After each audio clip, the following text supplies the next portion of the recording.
My worker looked down on me, not knowing that I was his boss. I own a franchise that my family started when I was younger. I was the only one who wanted to take over the family business, so my father ended up giving it to me.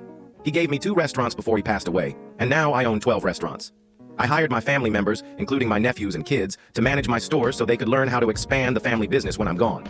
I never forced them to manage my restaurants, but I showed them my wealth when they were teenagers and explained that if they wanted the lifestyle and comfort I had, I was giving them the opportunity to achieve it. All of them understood that if they wanted a piece of my restaurants, they had to learn how to be entrepreneurs and run a business. My oldest son, 30, manages 4 stores. My daughter, 28, owns 3 stores. My youngest, 24, has 2 stores. And my nephew, 26, manages 3 stores. I'm proud of what they've accomplished, and I feel confident that my hard work will be taken care of when I'm no longer here. Every now and then, I like to visit one of my restaurants randomly to ensure that everything is up to their standards and running correctly. I'm a simple guy and have no interest in buying expensive clothes to impress others. My family even says that if they didn't know me, I'd fit in with the homeless people. One day I walked into one of my restaurants and waited in the lobby with 3 other families. All of them, except me, were taken care of and seated within the next 5 minutes. I waited and noticed one waitress looked at me but continued walking, grinning. Then another waitress passed by and ignored me as well. By this point, 2 families had come in and both waitresses seated them immediately. I was shocked and speechless. This was especially surprising because my restaurants are known for excellent customer service. I got tired and decided to go up and ask the same waitress if I could be seated. Her smile faded, and she gave me an annoyed look when I stopped her.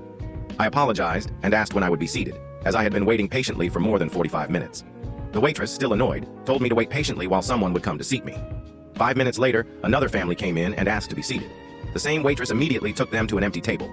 At this point, I knew she was judging me based on my appearance, and I was getting frustrated. I decided I didn't want to waste any more time, so I left the restaurant.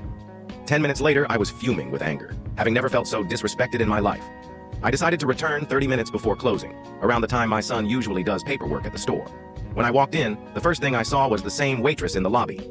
She saw me and gave me the biggest side eye, full of attitude. She scoffed and said, "You again? Didn't you get the hint the first time?"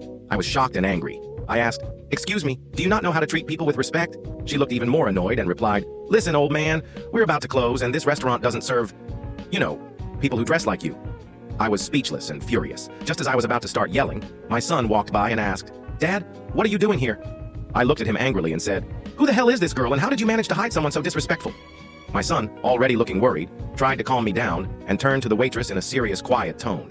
He looked at her and said, "My office."